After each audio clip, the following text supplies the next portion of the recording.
નમસ્કાર, આપ જોઈ રહ્યા છો સ્પાર્ક ટુડે ન્યૂઝ। બાજવા છાણી બ્રિજ ગાબડા પડવાના મામલે ધારાસભ્ય ધર્મેન્દ્રસિંહ વાઘેલા દ્વારા નિવેદન આપવામાં આવ્યું છે। વડોદરાના છાણીથી બાજવા જતો બ્રિજ 3 માસ અગાઉ ખુલ્લો મૂકવામાં આવ્યો હતો। 1.5 કિલોમીટરનો બ્રિજ 34 કરોડના ખર્ચે તૈયાર થયો છે। 3 માસ બ્રિજ પર તિરાડો અને ગાબડા પડવાની શરૂઆત થઈ છે। બાજવા ગામના રહીશોએ તેને લઈને વિરોધ નોંધાવ્યો છે। ઇન્ડસ્ટ્રીયલ ઝોનને જોડતા બ્રિજ ઉપરથી અનેક ભારદારી વાહનો પસાર થઈ રહ્યા છે। કોઈ દુર્ઘટના ઘટશે તો કોન્ટ્રાક્ટર અને સરકારી અધિકારીઓની જવાબદારી કહેવાશે। બ્રિજમાં સર્જાયેલી ક્ષતિની તપાસ કરી અને રાજ્ય સરકારમાં જાણ કરીશું। જવાબદાર કોન્ટ્રાક્ટર અને સરકારી બાબુઓની સામે કાર્યવાહી કરવામાં આવશે તેવું ધારાસભ્ય ધર્મેન્દ્રસિંહ વાઘેલાએ કહ્યું છે।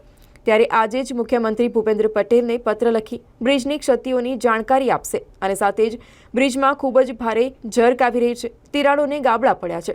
રેલવેના ઉપરના ભાગે શાર્પ ટર્ન અપાયો છે ને જ્યાં લોખંડની ગ્રીલો મારવાની જરૂરિયાત છે। જો જરૂર જણાય તો તાત્કાલિક છાણી બાજવા બ્રિજ બંધ પણ કરી દેવામાં આવશે તેવું હાલ ધારાસભ્ય ધર્મેન્દ્રસિંહ વાઘેલા દ્વારા નિવેદન આપવામાં આવ્યું છે। મારા ધ્યાન ઉપર આવ્યું છે અને અધિકારીની સાથે પણ ટેલિફોનિક મેં ચર્ચા કરી છે। અધિકારીનું કહેવું એવું છે કે ભાઈ આ બ્રિજની ઉપર જર્ક વધારે પડતા આવતા હોવાથી એનું રિપેરિંગ કામ કરવા માટે થઈને આટલો પોર્શન ખોલવામાં આવ્યો છે।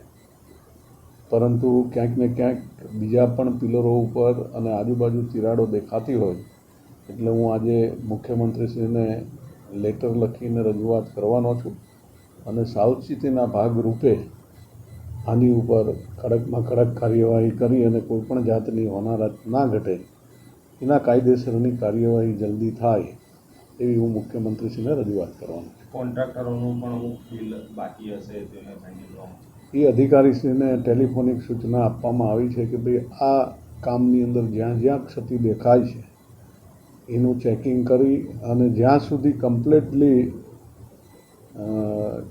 તપાસ ના થઈ જાય ત્યાં સુધી કોન્ટ્રાક્ટરનું બિલ અટકાવવામાં આવે એવી મેં અધિકારીશ્રીને ટેલિફોનિક સૂચના આપી છે।